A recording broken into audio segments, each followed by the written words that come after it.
We hear a lot about stem cells these days. But what are they? Where do they come from? And what do we really know about them? Inside our bodies, there's a microscopic world, busy and complex like the world around us. Stem cells build and maintain this world.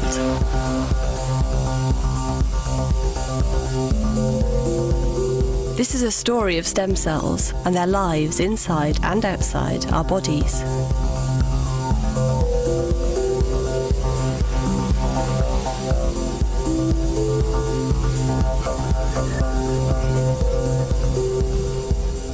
Life begins with one cell, the fertilized egg. Throughout development, cells divide over and over again to produce the billions of cells that make up the body.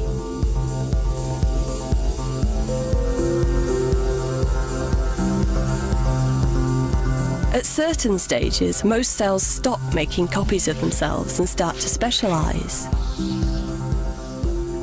When we are fully formed, almost all of our cells are specialized.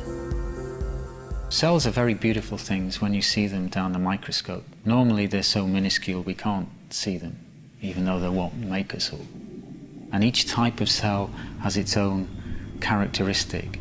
Some types of cell grow together, very closely together, and form beautiful patterns. Other types of cell will move away from one another. Some cells become big, other cells are always very small. It depends on what type of cell they are.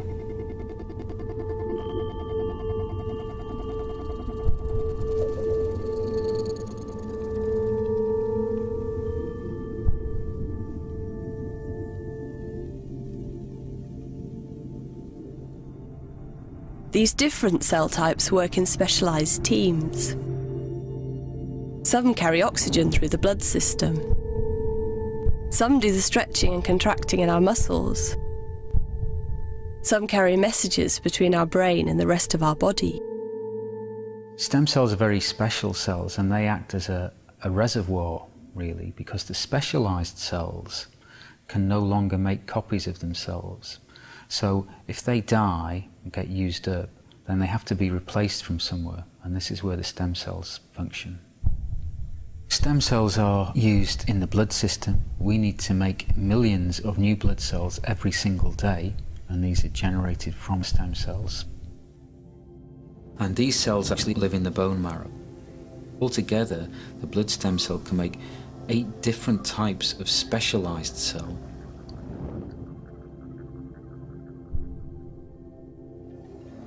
They're used in the skin. We need to make new skin cells all the time because we're always wearing away our skin. And actually now we know they're present even in the brain.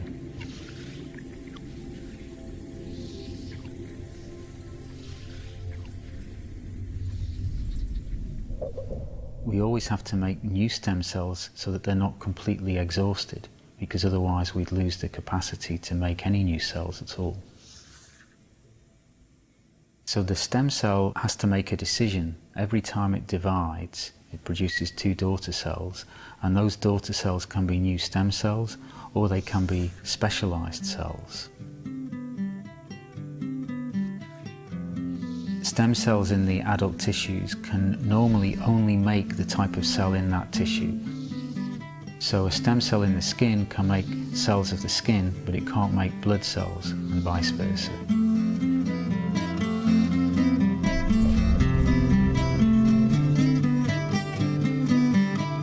Stem cells are already useful in medicine.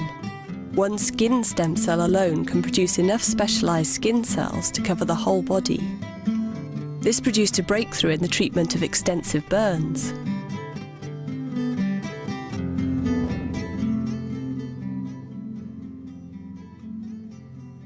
When a person is heavily burned, what we do, we take a sample from an unburned area, and this skin sample, we take it apart, and we get the cells out of it, and we seed these cells in a culture flask, like this one, and we feed the cells with a special liquid, which is full of protein and sugars, they need to eat, like you.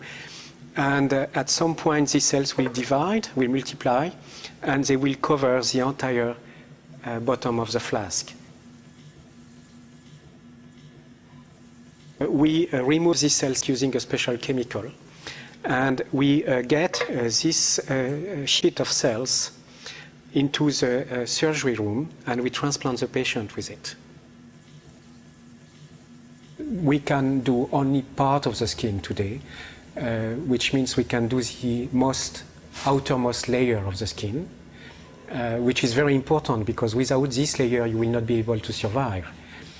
However, we cannot reconstruct sweat glands or hair follicles. So these burn patients, their life has been saved with stem cells, but they have no hair and they don't sweat. That is obviously a problem. I mean, they are alive, but I cannot say they have a normal life like you and me. So that's why, many laboratories around the world are trying to understand how the skin is built to be able to reconstruct it in the lab so we can improve the life of these patients. Stem cells are also used to treat patients with blood disorders, such as leukemia. A transplant of just a few blood stem cells is enough to repair the entire blood system. Stem cells for specific tissues and organs can only make the cells of that tissue. We know there are stem cells in skin, blood, guts and muscles, but we don't know whether other organs have their own stem cells or how useful they will be.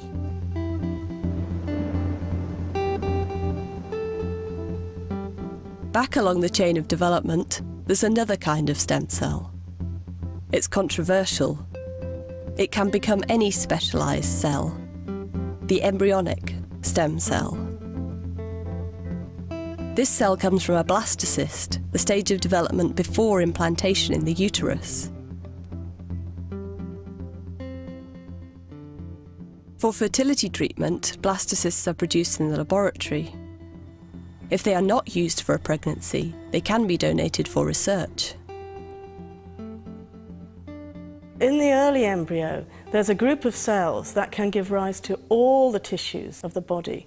These cells are the ones we're very, very interested in because we know that we can take the cells from the early embryo and grow them in culture and maintain them in a state where they can contribute to all the tissues.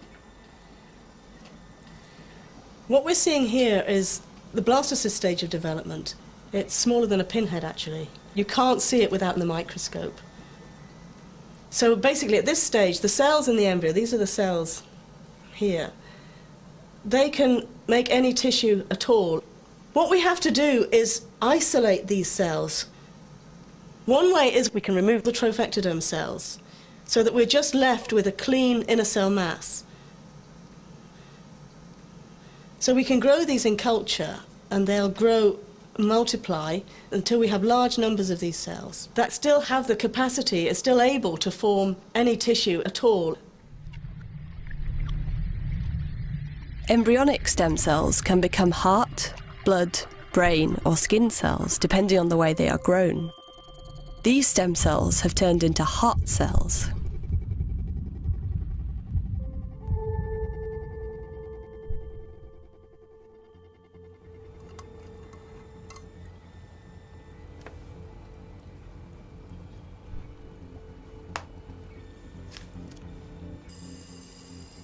When you're working with stem cells, you're always observing the cells and you're trying to understand how it is they can do what they can do.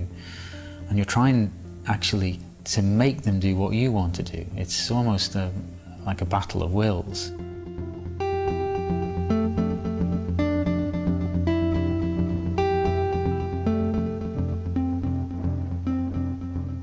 A stem cell goes through a long series of decisions to become a specialised cell.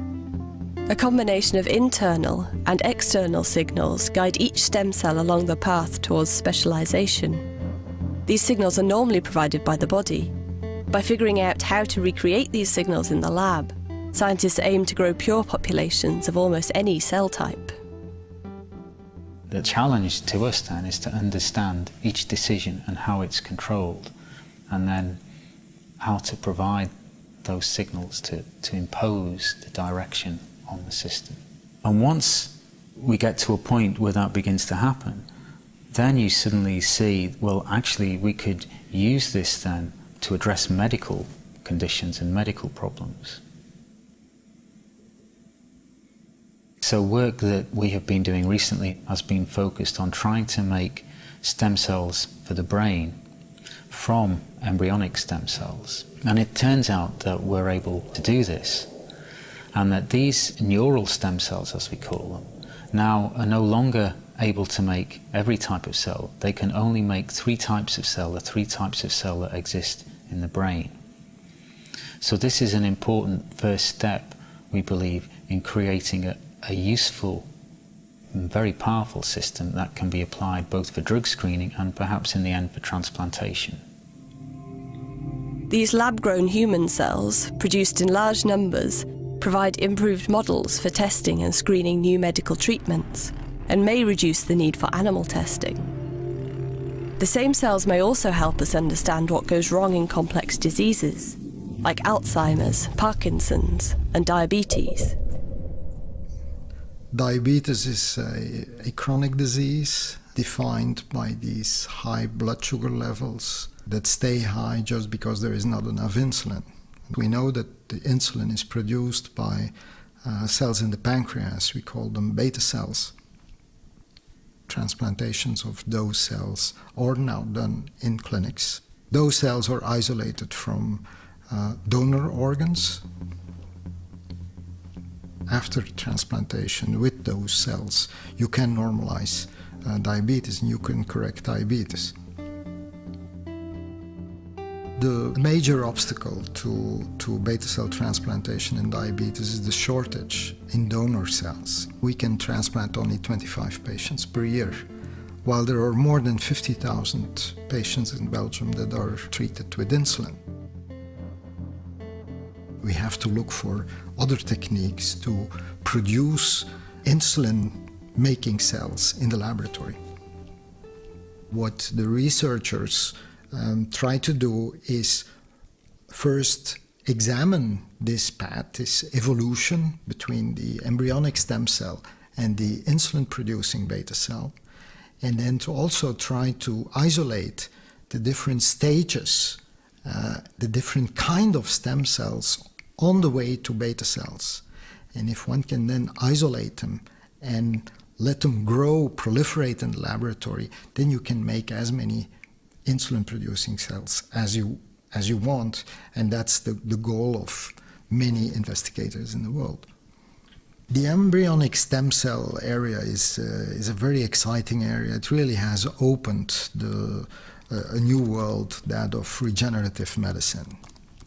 We have now bridges between all the laboratories that have a particular expertise working together. We will be in a good position to examine, to investigate its enormous potential. But the enthusiasm should not cover all the technical and scientific questions and obstacles that exist and that will have to be studied very carefully. Stem cell research is a fast-moving field. Around the world, new findings are constantly reported, creating new questions and fresh challenges for scientists seeking to harness these cells and to shape future medicine. So cells are the building blocks of the different tissues and organs of the body, and many people are interested in this. But what captured my imagination was when I realized that in development, cells actually have to make choices and decide to become different types of cell, and understanding how that is controlled, how that decision is made. If you could understand that, it seems to me, then you would really understand the most important thing about life.